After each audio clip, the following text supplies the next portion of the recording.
If Ophelia's Looking Glass had its own universe, what would it look like? Well, there'd probably be like a airy forest, dark forest, Grimm's fairy tale-esque. There'd be a Mad Tea Party, of course. There'd be a Mad Hatter, a Luck Dragon, a unicorn maybe, maybe like dark, blood moon, red sky, vampire. There'd be supernatural creatures. A vampire dinner party, buccaneers everywhere, fae, wandering through our universe. There'd be probably a kaleidoscope of colors and reflections and mirrors and just different and crystalline like layers.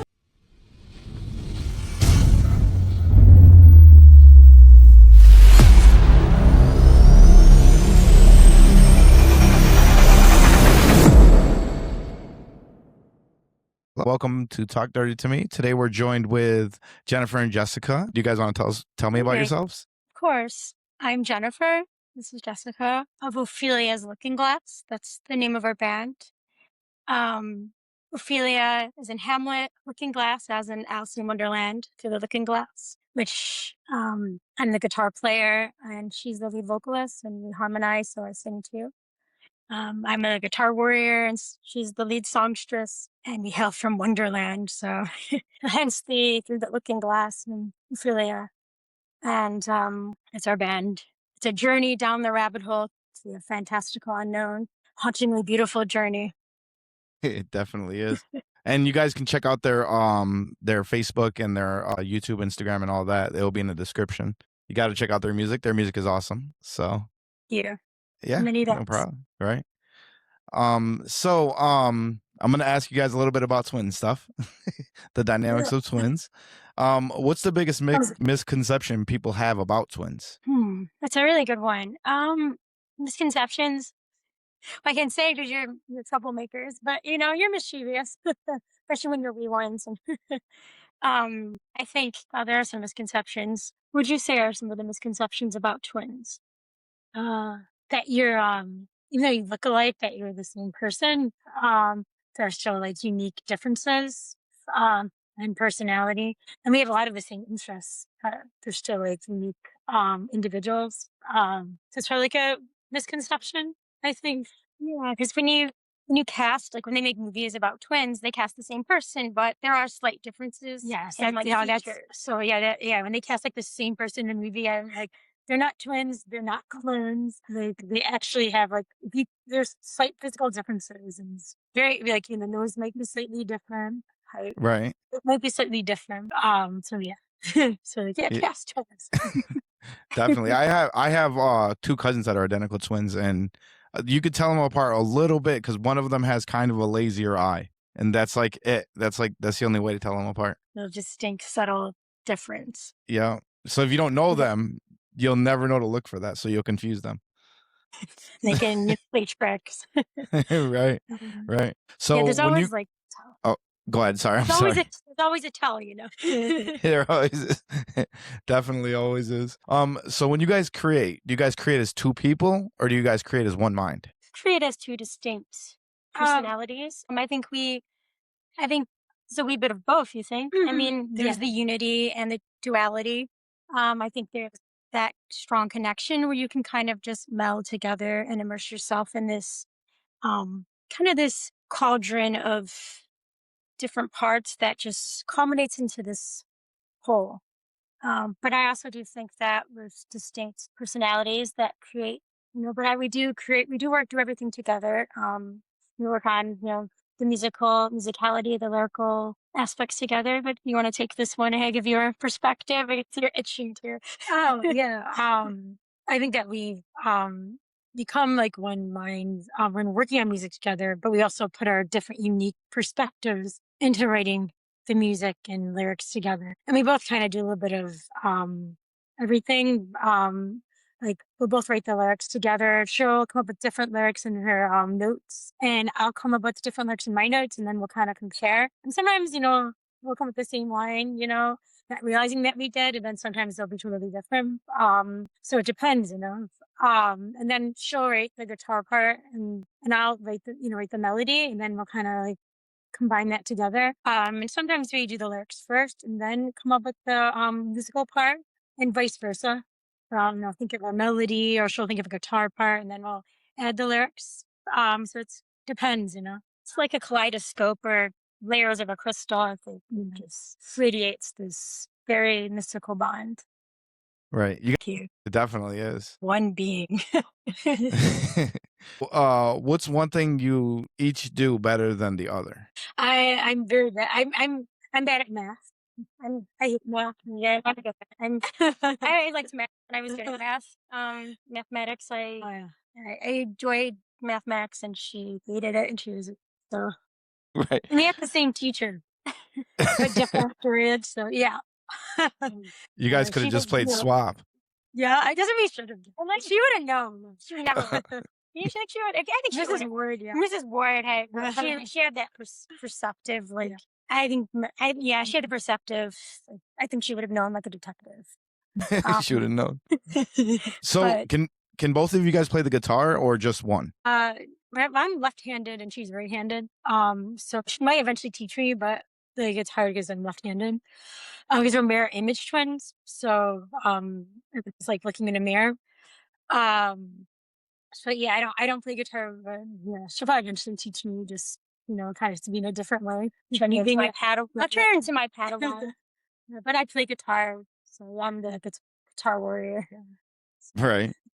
That's awesome though. That's great. We both sing. She's Yeah. a phenomenal singer. So, and she's taught me a lot about singing too. Yeah, and I studied acting too. Yeah. and dancing too. So. Yeah. She did acting. And so I kind of put that like acting into the performance in the movement. Right. For movement and performance. She Theatrical aspect. That's awesome. That's awesome. I mean, you definitely killed the guitar and definitely a really good singer. I've watched some of your earlier stuff, like your way earlier stuff, like 16 years ago. I was like, wow, she's a real powerhouse with her singing too. Thank Yeah, that was awesome. She's a siren. Definitely.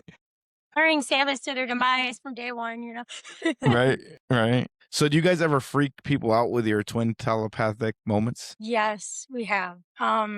We think we have, haven't we? Like we've had moments where we've thought of we'll actually express something in synchronized speech in stereo, so that freaks someone out.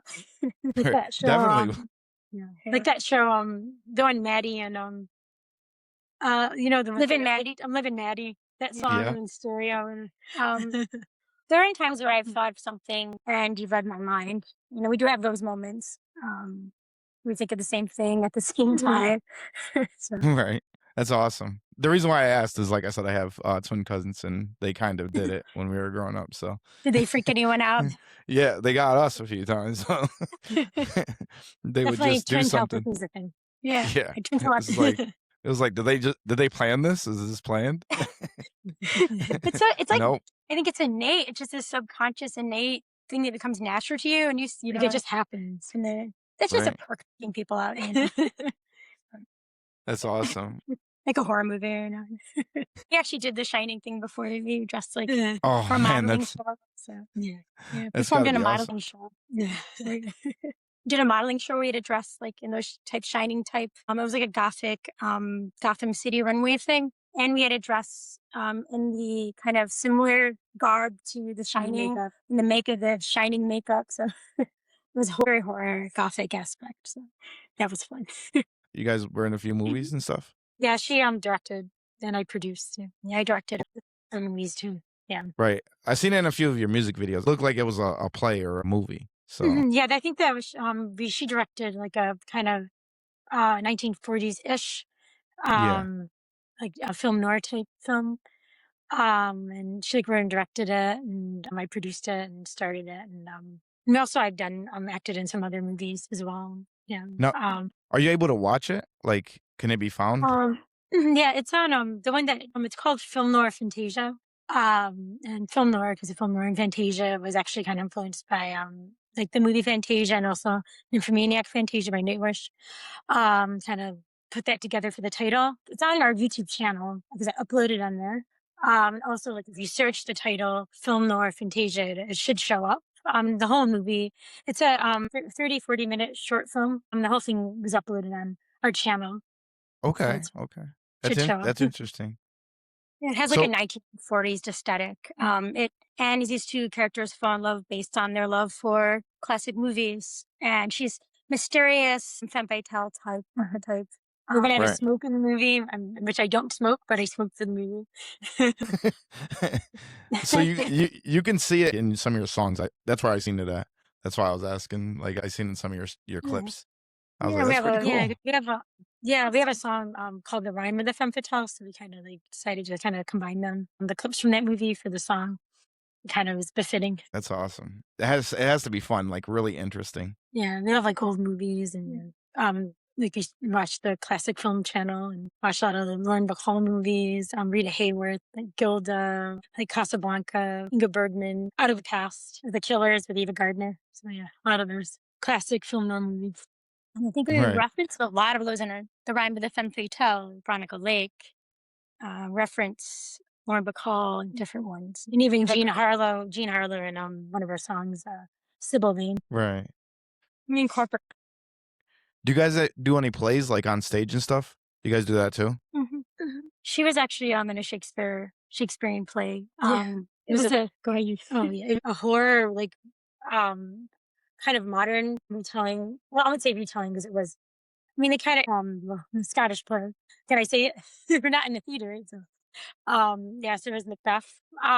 So we did like Tempting the fate. it was a modern production. And they kind of like had different people sing out of a line. So I guess I would say it was a retelling, but reimagining a little bit of Macbeth. And yes, it was horror and there was like action scenes and I had to learn fight choreography, which I hadn't done, so that was really exciting. I got to use like a knife and do a fight scene. And there was blood, Very bloody. very bloody. So we had like fake blood on stage. So it was cool. It was very, yeah, and we had blood splattering on on the audience, and it was Macabre. yeah. Blood It was splatter everywhere. Oh, Do you guys have any performances coming up? we do. We are doing a fantasy fair that's coming up in the fall with our band. With our band. To incorporate a lot of that theatricality, the Shakespearean elements, the Gothic elements, the literary elements into our music. There's vampires, yes, Gothic, Dracula, witches, Zabathri, witchy, ethereal vibes. Incorporate all that into it. It's a culture. Dracula. Yes, Countess Dracula. Hammer films. We kind of fuse the classic with the modern too. So it's the classic with a modern flair. We just like to fuse that together. And fantasy elements, as I mentioned, the Neverland story before. So Yeah. a legend, labyrinth, so different like fantasy films, vampires, witches, anything kind of like spooky and Greek mythology. And we have a song called Echo, very influenced by the Metamorphoses by Ovid. It's about Echo and Narcissus, and we have a song called Narcissus too that kind of just continues that story. It's just the story of Echo, the nymph. And that was kind of one of the inspirations for Echo, the nymph that kind of where the origin of the Echo came from. Where is cursed to fall in love with his own reflection, and Echo withers away due to being kind of disregarded by Narcissus, and kind of like incorporated that into her withering away in the cave. And the only thing that remains is her voice, and that's how she has the ability to repeat back what someone speaks to her, so she can't really express how she feels, which is a little bit of a metaphor too. That inability to communicate when you're afraid to communicate is vulnerable feeling. So I think kind of incorporate that all into it. And Echo and Narcissus. Yeah. Echo and the song Echo and Narcissus kind of were derived from the Greek mythology, and kind of also we put personal, a subtext, a personal flair into it, and our personal experiences.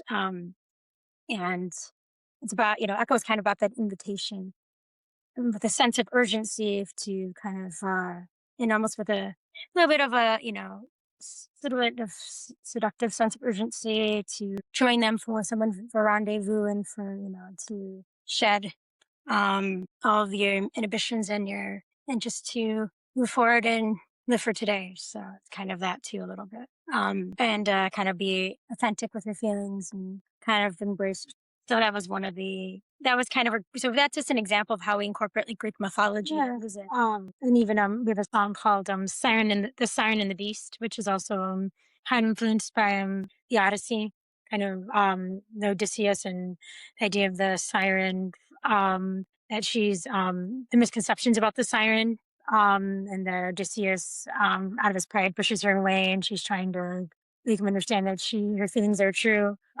So it's kind of like a kind of flipping the siren mythology that's in the Odyssey and saying this is actually the opposite of what you think it is. I'm not going to hurt you.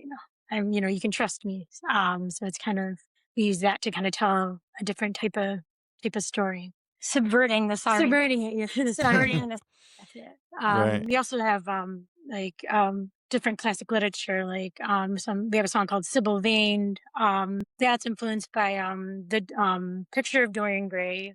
The lead character, one of the lead characters, the actor that he falls in love with and he hurts. So it's kind of based on like things that personal things, but we incorporated the literature to be able to tell a personal story through a veil. There's also elevate it too. So yeah, elevate it. We also have a song called Heathcliff, influenced by Bronte's Wuthering Heights, and also Rochester's Undying Love, influenced by Charlotte Bronte's Jane Eyre, and they're like the kind of Byronic heroes. In those books, like Rochester's the Byronic hero and Jane Eyre, and then Heathcliff is the one from Wuthering Heights. So kind of because they're two of our favorite. They're two of our favorite, not our favorite books, but one of our favorite books. Two of them, So that kind of like we tell kind of use the literature to tell. We use like parts from the novel or from different adaptations of the novel, and then we also tell like a personal, meaningful story of something that we can relate to, or something that we've gone through. To feel more comfortable telling that story. Right. Yeah, That's awesome.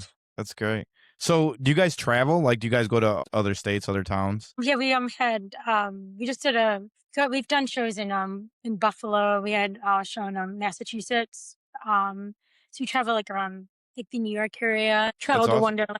We have to go down that rabbit hole. Take that pill, Yeah. eat those meat crumpets and drink meat potions. Go to the Alvin around the Lothlorien.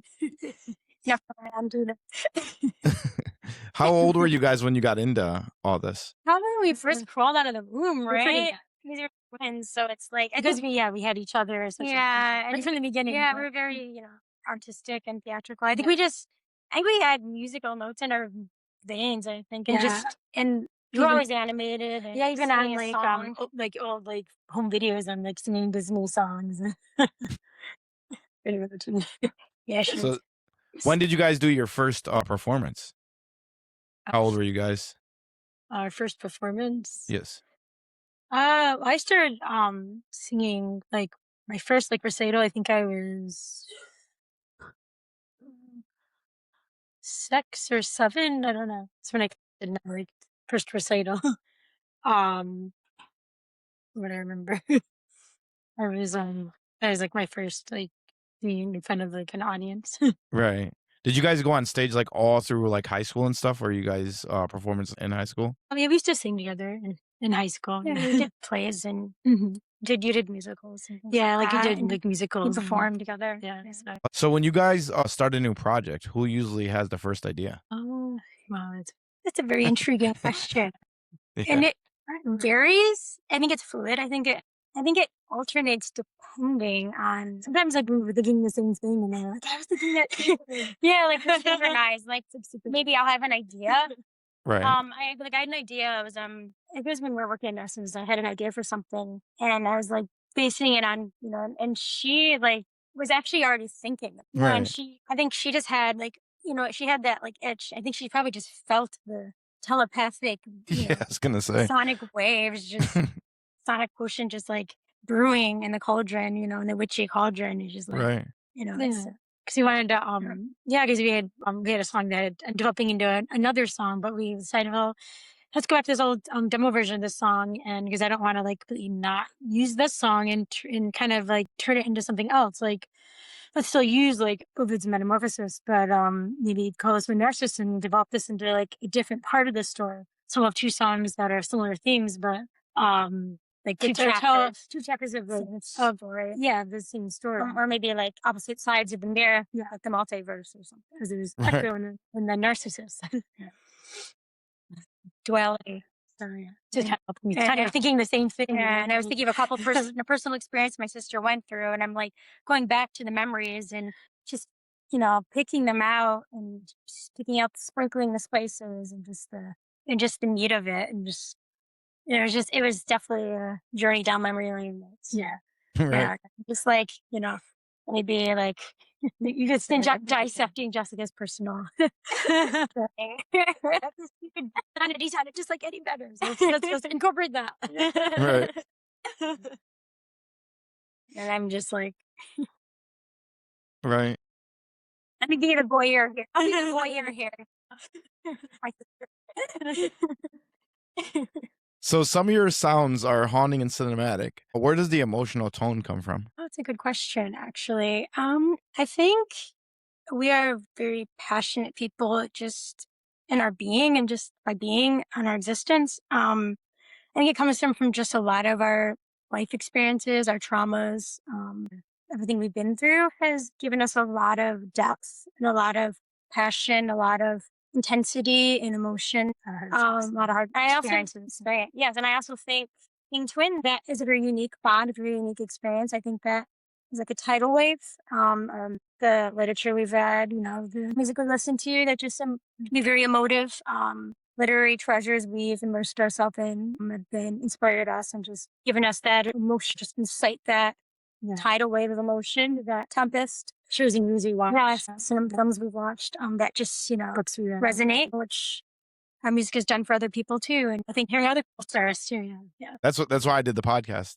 I like hearing Yeah, you wanna- everybody's stories. Yeah, you want to tell stories, right? You want to tell people's stories and get that out, Yeah. and you want to resonate, and Yeah. just connect. It's beautiful. Everybody has really interesting stories. We do. People are very interesting. They are fascinating. Everyone's a Really. unique story. Yeah. Kindred spirits, and just everyone has their own unique soul and unique story to tell.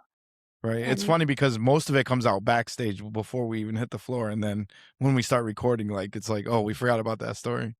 Yes, it's all simmering in the wings, right? Wings. It's like I got to do just record when everybody comes in and then just use it as bloopers. You should though, make it a blooper reel. Yeah. We did a blooper reel. I don't know where it is now. It's still fun. It might be in the DVD Yeah. somewhere. 'Cause, we had this one blooper reel where the bartender was having trouble he couldn't get the bottle open. He was having trouble bartending, and then the lead character's like, "What do I pay you for?" And he just improv. So when you guys write your stories, do you guys write them separately or do you guys write them together? We usually write them together. Just in the past, sometimes I'd be writing some stuff in my room or reading your room, and then we come and share it with each other. We've done that. But we always kind of communicated and kind of collaborated on what we were doing, and so a lot of us were unified. I think it was more like a unified effort. Right. But we were working on projects. Yeah, with our song. It definitely looks like they're done together when you're watching you guys on stage. It's just like it all fits together. So it's really good. Thank you. Tidal wave. Feminine rage. So what song changed your group? What song? Yes. What song changed our groove? Is that what you're saying? Our groove? Group. Your group. Yeah, your group. Oh, I did tell. So I got my groove going. Shawn changed our groove. Oh, that's a really good question. That's about it. yeah, for a minute. very nice to think. I keep stumping you guys with some of the questions, huh?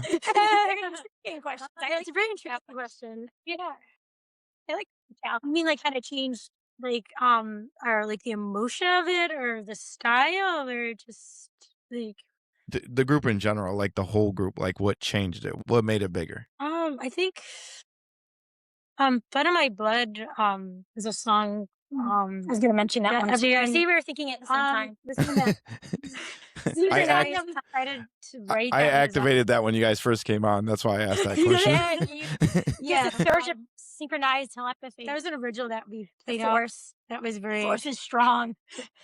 that was when there was very Blood on My Blood was very emotional, and had a very like personal, the way we actually spoke about our bond, but also had a positive, uplifting side to it. And even though it had sadness to it, also had a lot of like hope to it, and I think that was something a lot of people resonated with. Just seeing our bond, and just feeling um uplifted by it, and connecting to it. um I think, yeah, because one of the lines, the hook, that we repeat is "You are what matters," and I think that line just really resonated with a lot of our audience. "You are what matters," and I just repeat it a lot, and I kind of like would kind of look at different people in the audience and show them, "You're all, you're all what matters," and I think that really meant a lot to those that were watching, and I think it had a feeling of hope, and they felt a very positive like energy from it. Family. Yeah, Yeah, it's just about a family. sense of family. They could feel our bond, kind of reflecting and them feeling a part of this like golden light, um, aura or whatever. And then they feel kind of enveloped in this experience. So I think Blood in My Blood was kind of, as we decided to, we had a lot of darker, gothic song, which is good too. But I just went, let me try something, my uncle had been like, try some, maybe a couple of songs that are more, positive.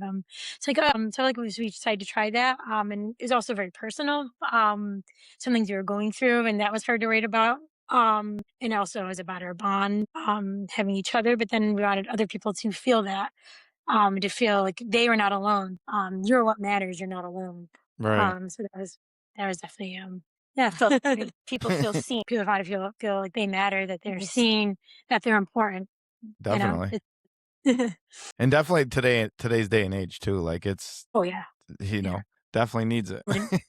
yes, and the chaos, yes, Yeah, really chaotic. Alienation. Right.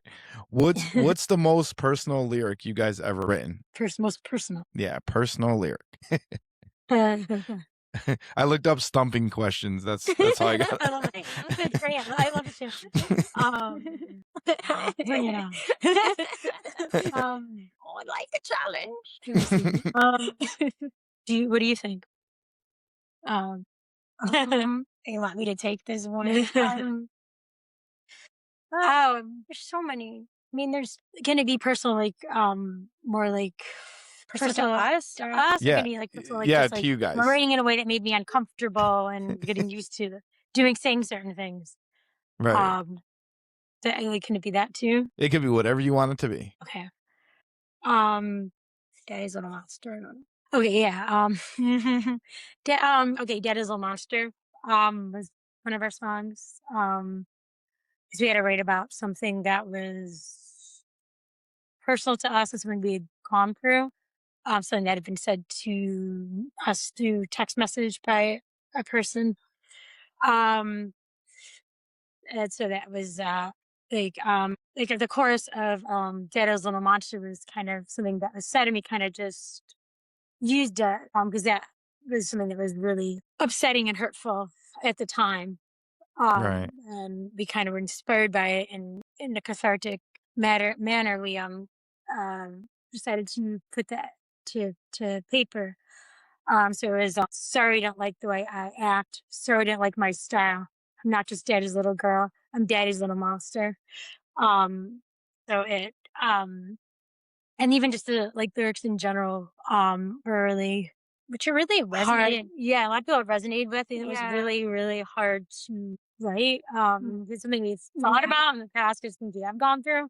Very audacious and bold. And we have some songs that were kind of like resonant of that. Like we had a song called "The Ballad of Sidney Carton," which had aspects of that person in it. But this one was very, very like a lot more obvious. and the way the lyrics were and the title of the song. There's no question. We didn't use Sidney Carton from A Tale of Two Cities for this one, even that's because Sidney Carton. I mean, I read Tale of Two Cities. I thought of this person. So Right. it's called The Bad of Sidney Carton. You know, it's about this person, but it's not going to be as obvious yet. This one there's no question.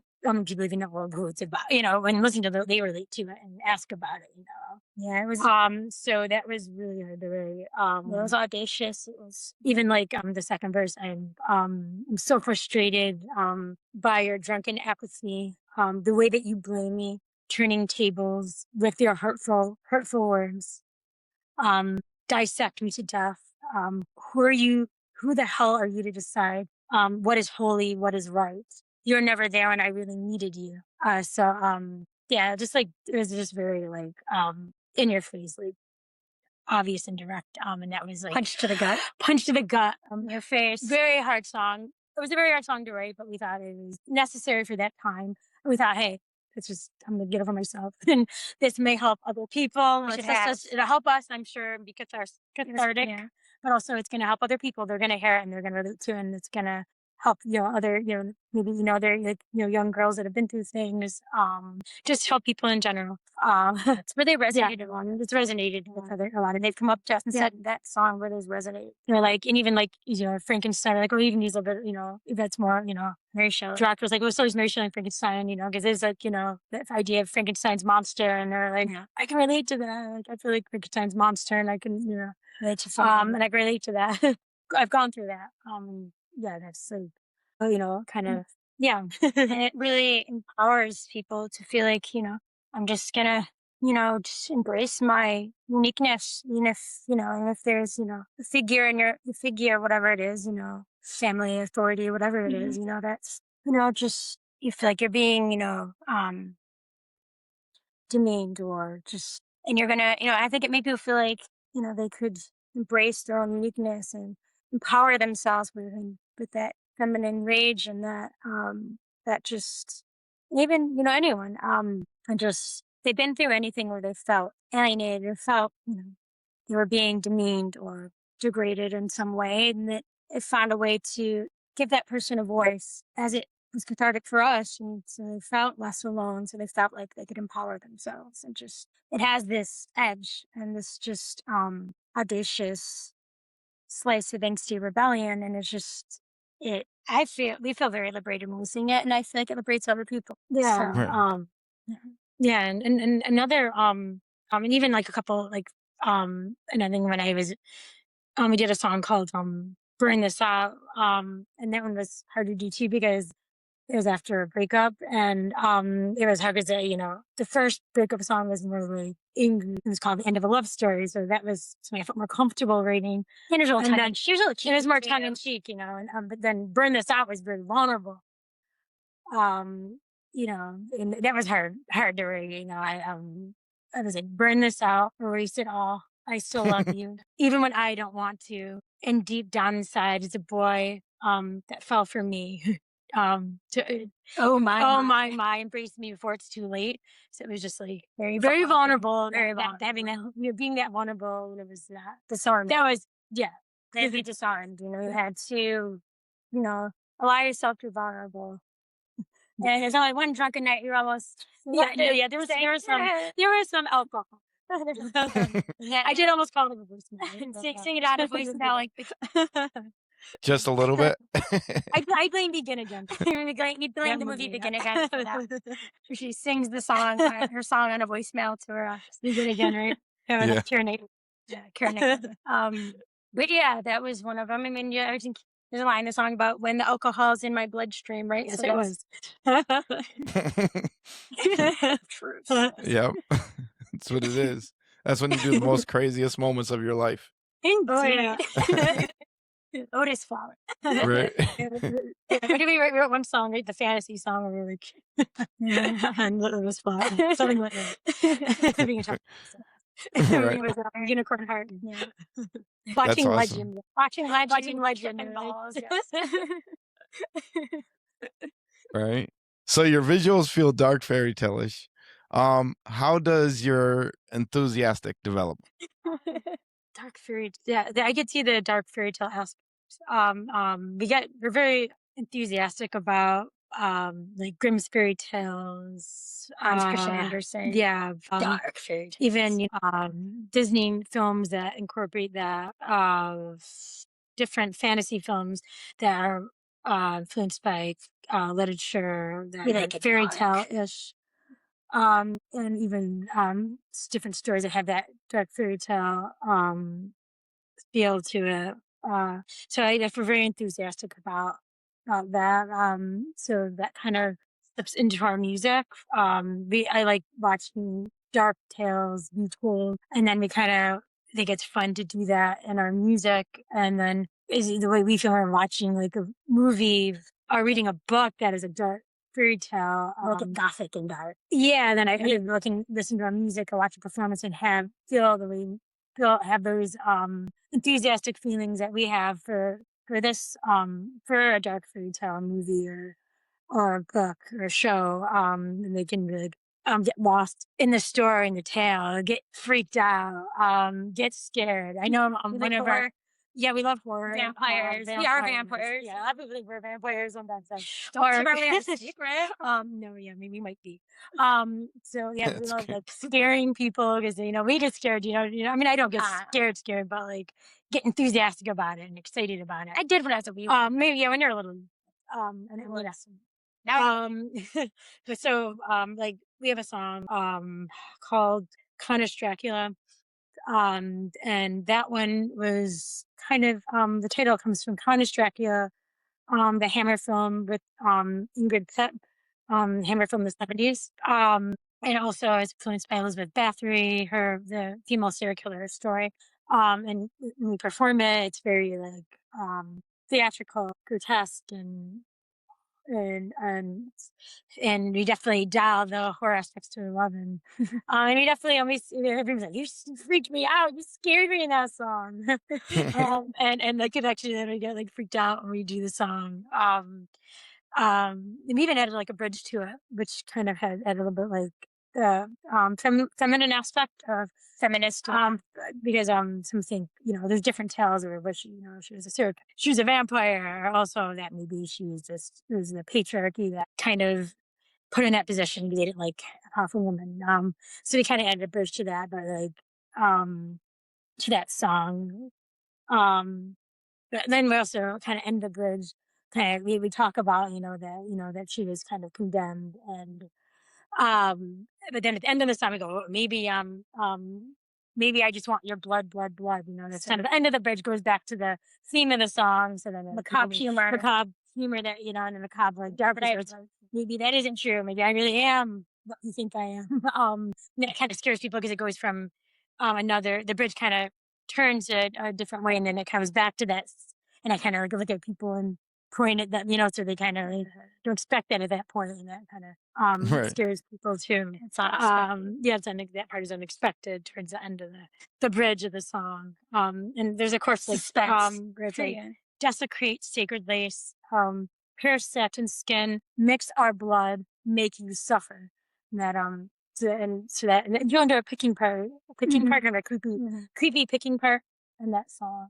Yeah, so it's those are always fun. yeah, it's so that one kind of freaks people, and you get kind of really like lost in the gothic, kind of dark, airy fairy tale. Right. And it's all that. That's awesome. Conus Dracula. This next question is going to be really interesting. So, Great. if Ophelia's Looking Glass had its own universe, what would it look like? Well, there'd probably be like a airy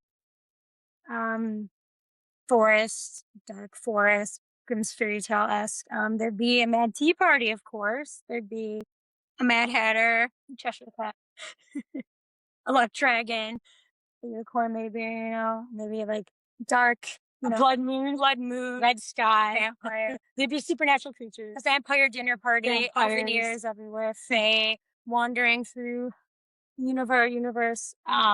There'd be probably a kaleidoscope of colors and reflections and mirrors and just different and crystalline like layers and be very kaleidoscopic, or just a kaleidoscope of colors, but these dark hues, and just airy dark forest, and this gnarly trees, and just this haunted forest. That's awesome. You guys have it all planned out. Oh yeah, we're creating the universe right now. We're inventing it. That's We're why I said it definitely was interesting. it's going to swallow up this universe. It's going to consume it like a black hole, and it's going to be the new universe. Yeah. Right. Like the multiverse. Right. What's a visual project that you're dying to create but haven't created yet? I So wanna- many. I was there with so many. I would do you guys laugh and I go laugh. I'm gonna do like a guillotine on stage. That'd be cool. The Queen of Hearts style, Madame Defarge, and French Revolution. Good. We can remember we talked about You were talking, yeah, evil queen, right? Kind of like our song, the evil queen, Yeah. that having like kind of like Queen of Hearts, like Red Queen stage of like a guillotine, like Alice Cooper and Yeah. Symphony of Fantasy. We've been doing like a waltz like in the background, Marsh. where everybody waltz. Everybody waltz like during like a vampire dinner party. A Little Boy Lost. Like, just having people waltz and do this like more this Regency period Victorian waltz in this very gothic dress, and just to some like Little Boy Lost, some of the vampiric songs do have we definitely want the guillotine for Evil Queen, one of our songs, which was like inspired by Snow White and is about the villainous figure of the Evil Queen. It's from her perspective and her qualms and her telling her side of the story, and why your villain origin story, and why she kind of became this ominous villain, and kind of just giving yourself a mantle and just giving yourself, a chance to tell her story.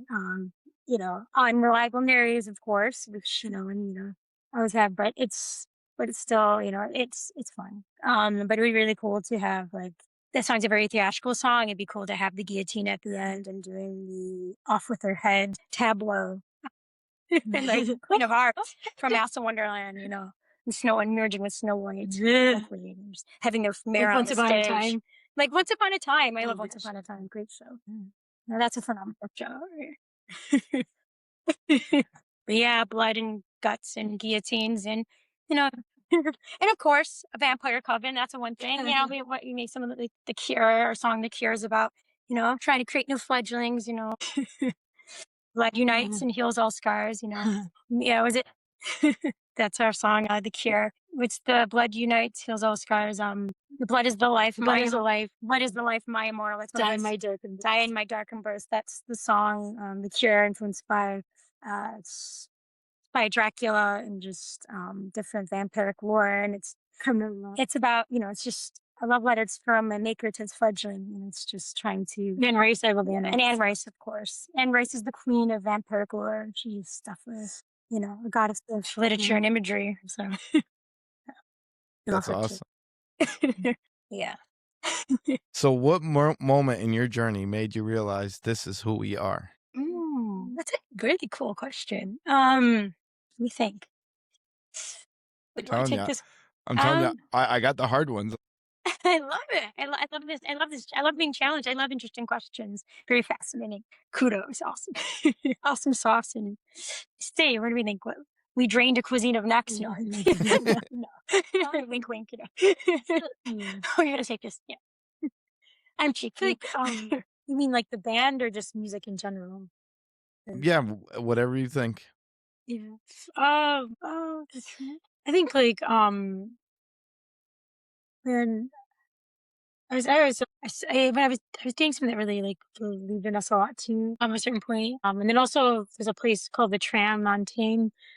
Amazing bohemian coffee shop. So shout out to Rob and Get. And they have it's a amazing entertainment hub, coffee shop, bohemian, and I think we found a home there, and it kind of just to really found our voice there. As Ophelia is looking class, as artists, it just Human beings. as human beings, just as just found a home there and a place. It's very very welcoming there. Very positive, and there's so yeah, that I would say I'm playing out there a lot.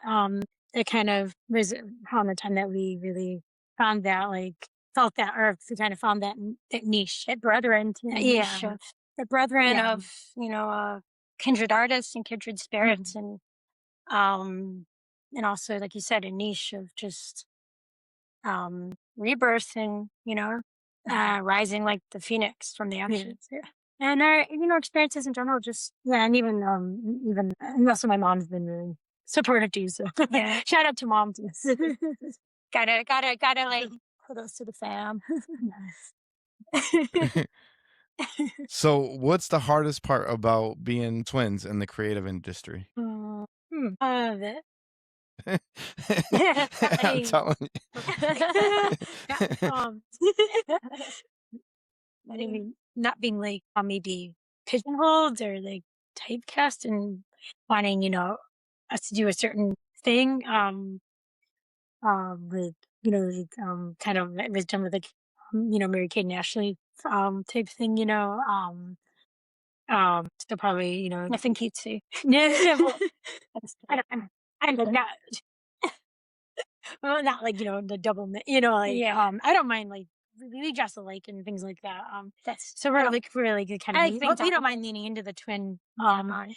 bond because we love maybe we were younger we were still finding ourselves and our identity, but now that we have we lean more into it now and are open to that. Yeah, we used to try to be opposites. so- Remember? Yeah, When we were but kids. yeah, but now like I think just being seen as individuals, but also as well as twins. Yeah. Also, maybe like people realizing that you want to let them in and you want them to be part of your world because you have such you get intimidated by your twin bond or by that that connection that's so natural, I guess, and fluid and just that's just very innate that you want to, you want to become a gateway and a bridge, but not a wall. Right. You want it to be, so something that just which and you want also- to, I think it connects people, but you want to ensure it, that people realize it is an invitation. and they but can let other people into their world. obviously, obviously with, With, obviously with your just having that within reason. yeah, that's what I meant. I just Yeah, and also another thing is realizing we're twins. Also because we look that too. so like that I think it's like one person, and not two people. So kind of yeah. Right. Right, yeah, with boundaries. Yeah, I meant. especially with like today Yeah. with the technology, anybody be like, oh, it looks like they're twins. Yeah, 'cause- yeah, it's just one person, Or they just are people not so realizing seeing the authenticity that it's yeah, that we are twins. really are twins. And not missing it thinking we're just the same person. Yeah. like, cloned or something. Because we could be cloned. Yeah. Yeah, An attack of definitely. clones. But we just get the clone factor. Right. Or from that whole Star Wars universe, where we evolved in the Clone Wars, you kind of are away from that. Yeah. Don't tell the Empire. Don't tell the Empire. Don't tell the Empire. Right. So you guys are actually just one, just cloned yourself. We don't want the Emperor to find us. Palpatine, Spider. Right. So what's the most beautiful part of it? We always have a best friend and Yeah. and have someone that you can trust and open up to. Somebody you don't have to feel alone. I don't think I have to ever really feel alone because I always have my buddy. And, Right. and I can trust her and I can share things with her and connect her. And I never want to take that for granted because I'm sure it can be easy to do that. Fight like cats and dogs. Yeah, we fight like cats and dogs. To And die for it. Yeah, like Stefan and Damon saying Vampire Diaries. Fight like cats and dogs and you'll die for each other. Yeah. Because we're very lucky to have that Forget that special bond. Try not to forget that. And But that's another thing. Sometimes you take it for granted. You do take because we were born with each other. We were called Right. out of the womb. We have always had each other, so we do sometimes fall into that trap of taking each other for granted and try to remember we're lucky to have each other. So, Right. That's like sibling rivalry. I think everybody. Don't it might be a little bit more for you two though because Oh, yeah. of being So we twins. got that. We got us. Our siblings have yeah, little demon and stuff. We're like so like demon and stuff. Yeah, that's a and, big like influence. she's demon and stuff. I'm Damon. That's sardonic to the bone. That's awesome. That's great. So, how do you guys stay grounded when your art is so emotionally heavy? Tea time. Coffee. Matcha. Matcha madness. So we will go to like the bookstore. We'll have some tea, look at books. Go to the coffee shop. Maybe we'll sit back, read a book. Maybe watch a show or a movie and relax a little bit. And get lost in that world. So we kind of like can kind of come off from the emotion and chill a little bit and because especially after a show and you're on that high and it's, hard to come down so you can go to sleep after because it's I'm like, way up there, like with the emotion, a song called Dust Paramore, that's a really like heavy emotional song. You're like really intense in that song and feel all the feels. So I definitely, after a show, just kind of try to relax and let's watch a movie, chill a little bit. And then that helps a lot, to kind of come down from that heavy, heavy emotion, that performing can make you feel. And even, Netflix and chill a little bit. Right, Tide, definitely. help that tide recede. Yeah. And just that tide. Ebbing and flowing of the tide, Right, Yeah. definitely. Yeah, I think definitely transporting ourselves to another world, a book, that's a big Mhm. one. It really does help you. It just centers you, kind of, you just are transported to another world when you're Yeah, like reading a book. I'm reading Throne of Glass right now, Sarah J. Maas. So that's kind Right. of like a fantasy world, and it's kind of good worlds I got to disappear into. That's I'm awesome. reading, I'm reading Only Good Indian right now. It's a horror book. So it's has an indigenous folklore in it, and it's a really it's an interesting story. Yeah. So, So that helps. yeah, it's horror. Reading helps too. Oh yeah. And watching zombie films. Yeah, because zombies For some reason relax relaxes us. you, I don't know. Zombies relax us. Like Walking Dead relaxes Yeah, me. it does. I don't know why. Yeah, it just does. Um, That's really good. It's like So- chamomile for us. It's our Right. Zombies. Anything horror would. Oh, yeah. As we just you're watched down for it. we just watched a Cambodian horror film Oh, that was cool. last night, which I don't think I don't know if it's one of my first Cambodian horror films. I love Asian It was horror. cool. We love Asian horror. Yeah, so. we do it. They get right into the horror like Mhm. right away. Yeah, it's cool. They even killed the kid in it. They don't hold back. No, they don't. Like, they're not gonna do that. No, they cut his throat. I think It's hardcore. yeah. Right. Asian horror is very bold and audacious. I think. Yeah, and they do a lot of practical effects. Yeah. It's cool. Yeah, the makeup and the practical effects were Yeah. phenomenal. It's very. Right. They definitely a lot of artistry and just the aesthetics were great. Was it 9 days? 7 days? 7 days. I don't know what the Cambodian name 7 is. days. I don't know if it's translated. We watch it like subtitles. I like watching things in the original language. I don't Right. like the overdubbing, but I don't know. But Amazon didn't have like the original title on there, and I wouldn't, probably want to see it. But You watch a lot Right. of Japanese horror, Korean horror, Indonesian horror, Thai horror, Philippine. Filipino horror.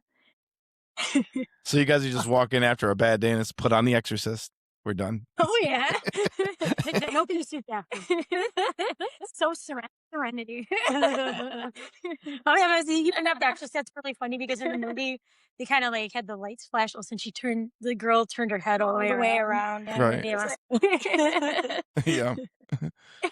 Yeah. was like, that's The Exorcist. So now I give you guys the floor. You guys can give advice or whatever you want to do. Talk about your channels and stuff like that. The floor is yours. Advice is such advice though. Yeah, give advice. When you get mad, watch horror shows. Yeah, That's watch horror. You're mad. Watch horror. Watch horror shows. Watch American Horror Stories. Yeah. Put Walking Dead on it. Right. Just do what you love, right? And just be who you are and don't let anybody make you feel ashamed of who you are. that's, Do your thing. do your thing. um, and what else? Oh, and our we can talk about our channels. All that stuff. See. The virtual rap download We're virtual. on, it will be in the description. So yeah, we're on, yeah, they made it, so yeah, we're on all that stuff, It's right. affiliates Looking Glass, you search on YouTube, Instagram, Facebook, TikTok, Spotify, all that good stuff. They're everywhere. Yeah, It's so ubiquitous. It's yeah, ubiquitous. just it's Ophelia, like Ophelia's in Hamlet, Looking Glass, and It's in the super Wonderland, and Looking Glass was you talked about earlier, right? Yeah. Why like we used Looking Glass was because of I wanted something that would kind of incorporate our twin bond, but I didn't want to like call us Ophelia twins or call us something Looking twins, Glass, because we used to be called Lawrence twins when we were kids. And we used to make us sure. Yeah. yeah, so like we didn't want anything. I think like it's that. funny And now. now we think it's funny, but we were kids. We used to. Right. Lawrence twins. Lord, that's my name. But like yeah, so the teacher. But so we kind of like we still wanted to incorporate being twins. Like obviously Ophelia is kind of because of what we were gonna write about Ophelia, and even just everything that character goes through. I thought we would be good. It kind of fit our band. But Looking Glass kind of was because we thought, oh, we're like looking in a mirror because we're mirror twins, and I'm left-handed, you're right-handed, so we are mirror twins. We're twins, and like Looking Glass. Even Looking Glass is Alice in Wonderland too, which that fits. But also because it's like we're Looking Glass. So yeah, so that kind of And the doppelganger. yeah, And being like so that'll be something that kind of is a subtle way of being like, we're and then twins. there's the doppelganger from the mirror world, which can be Oh, in the mirror duality and the world, opposite. That doppelganger in Love at First Sight comes from the mirror world, or just the duality of light and dark. The yes, and Ophelia also is like there was a reflection in the lake too. She drowns in the weeping brook, and there's a mirror reflection in the lake. So there you still have that Looking Glass theme kind of just coming around again. Ophelia was a tragic heroine who wasn't heard in her time, and we feel like we're giving her voice with empowering her in the feminine rage, and just the fact that she knew the truth when no one else did. Hamlet, she loved Hamlet, and he kind of like broke her heart. It was kind of like he saw, didn't trust one face when you have another. Wise men know what fools or monsters you make of us. So it was like she was being unfairly depicted a certain way as we were in that time period. As like the Sin of Eve. We have lines about Sin of Eve and all that where she Medea. You reference Medea and Esmeralda. Her song. Yeah, her song Esmeralda. Yeah. And Esmeralda is kind of like depicted as a whore, and just like and just like she's kind of was brought to her own death, her own demise by the patriarchy, and just and it's kind of like something we kind of wanted to encompass too in our music, with the patriarchal aspect of a woman not being depicted. Yeah, I mean, even today and then. Yeah, today and even yeah, anybody, anybody, even I mean, just women that go men through too things that are not that are just heard, like they're marginalized or not heard, don't feel like outcasts. Yeah, different or ostracized or we wanted to. So I feel like Ophelia, like I said, or just the tragic heroine who knew the truth about her father's death. She kind of was depicted as mad, and we also want to embrace the beauty of this and music, of being unique, of being mad, of the Alice in Wonderland fantastical magic of just this ethereal landscape of creativity and imagination, and embracing madness, embracing beauty and madness. madcap beauty, yes, beauty and madcap yes, madcap laughs. to quote Sid Barrett. Sid Barrett, yeah, I love Pink Floyd. I love Sid Barrett, the original member of Pink Floyd. The Wall was inspired by Dark Side of the Moon. Piper the Gates of Dawn, phenomenal album, and just Sid Barrett, Madcap laughs. So just he was a really unique songwriter and just madcap genius. Even to go back to we were talking about Esmeralda. Yes, Esmeralda. That one. Because I've had personal things happen in my life where I've where someone hurt me or just not kind of misjudged me and or passed judgment in an unfair way without saying too much too personal about it. So like Esmeralda kind of came out of some of that so where she feels like, she's being persecuted and misjudged and hurt by someone. So they kind of like we use like Esmeralda, the character, Hunchback of Notre Dame, Right. her character, and then even like the Sin of Eve, um, and Medea, the story of Medea, The Greek tragedy. yeah, Women are marginalized and depicted. yeah, Monsters. the whole like Madonna, Madonna complex. complex Right. expectations of that. Mm. And if like the second verse, right, is Medea creeps under the mattress like a parasite with a poison apple for the girl in white, carving on a glass coffin of lies, the sin of Eve, Snow White's apple to bite. Um, uh, and of course, for whom the dirge bell tolls, a funeral bed for Esmeralda, green mist, enchantress, beauty's infinite sleep. So it's kind of he's like the Grimm's fairy tales. yeah, Grimm's the dark fairy tale, Grimm's fairy tale, and The aesthetic. kind of that tell that story.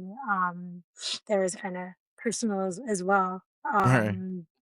So yeah, And I think, and just the looking, I think, like you said, the empowering, and I think we also embrace the idea of we were talking about, this idea of the femme fatale and the siren, and we kind of empower ourselves with that idea, the dangerously beautiful, seductive, lethal siren, and this was connected to the femme fatale image too. The femme, we kind of use that villainous femme fatale, empowering, seductively dangerous image in our music, alluring yet, beautiful and ominous and dangerous. Use that to, power ourselves with that Valkyrie, warrior,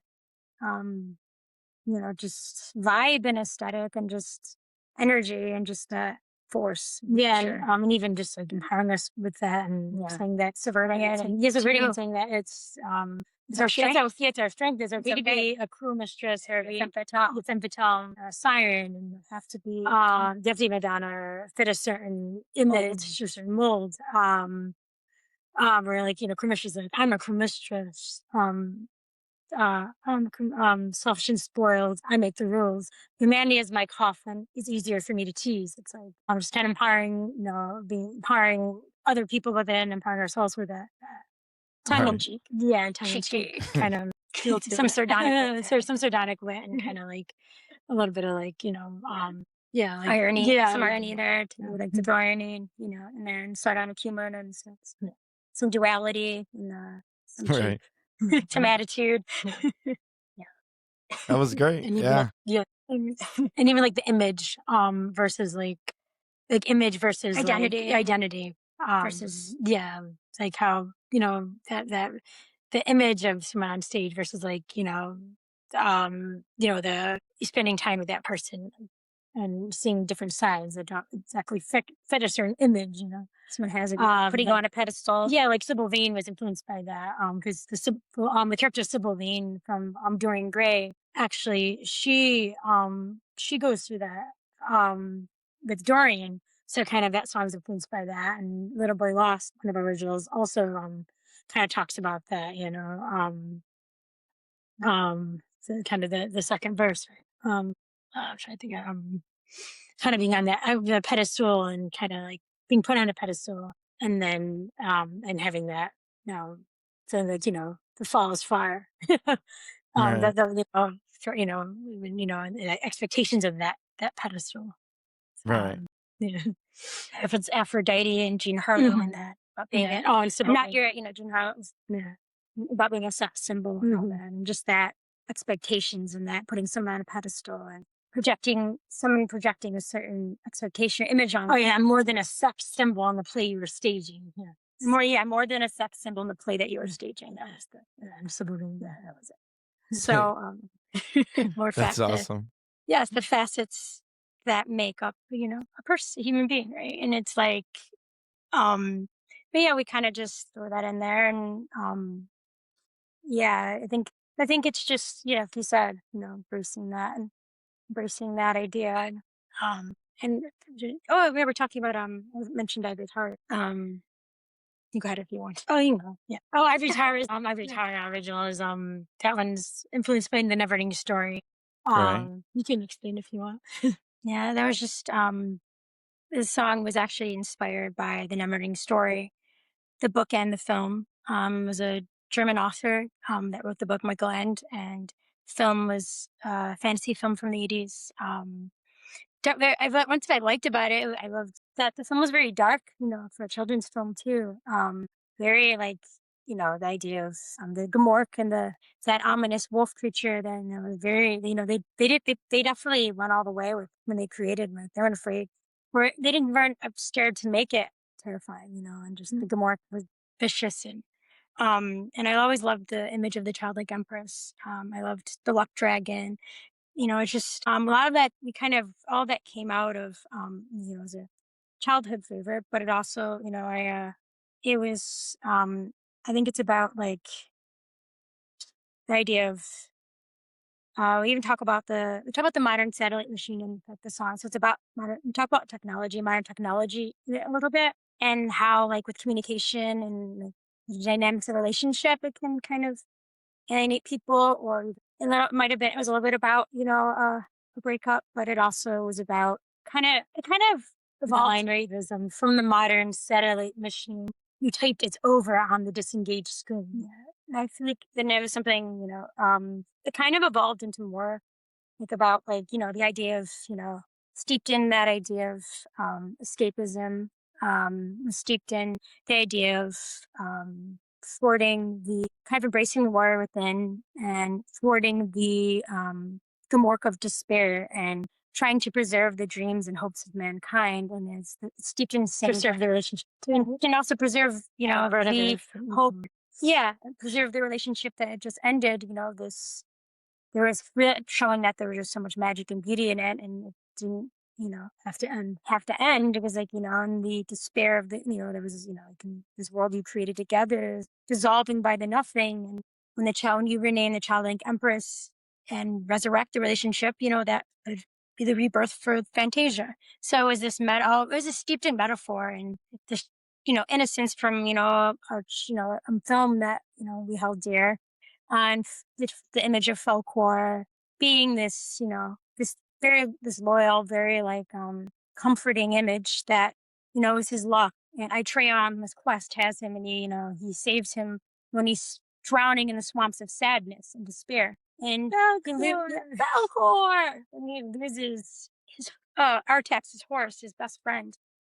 And and that is like probably one of the most tragic, like, heart-wrenching scene in any fantasy film. And just like, and I still cry when I watch that scene. But and I always cry. So it's like I think that idea of the that he meets Falkor when he needs him the most. He's when he's feeling disheartened, he doesn't allow himself to, when he's drowning almost drowns in the swamps of sadness, he is grieving, he meets someone else and just is resurrected, and so I think that metaphor is kind of beautiful too. I think incorporated that into the song. So yeah. Yeah, it definitely is. Of course, the childlike empress, she's awesome, she's badass, her name saves the world. So. Right. Moonchild. That's awesome. Well, yeah, so thank you guys for bringing Ophelia's Looking Glass to the Talk Dirty to Me channel. It was our pleasure. It was an adventure. Yeah, it definitely was. It was really fun.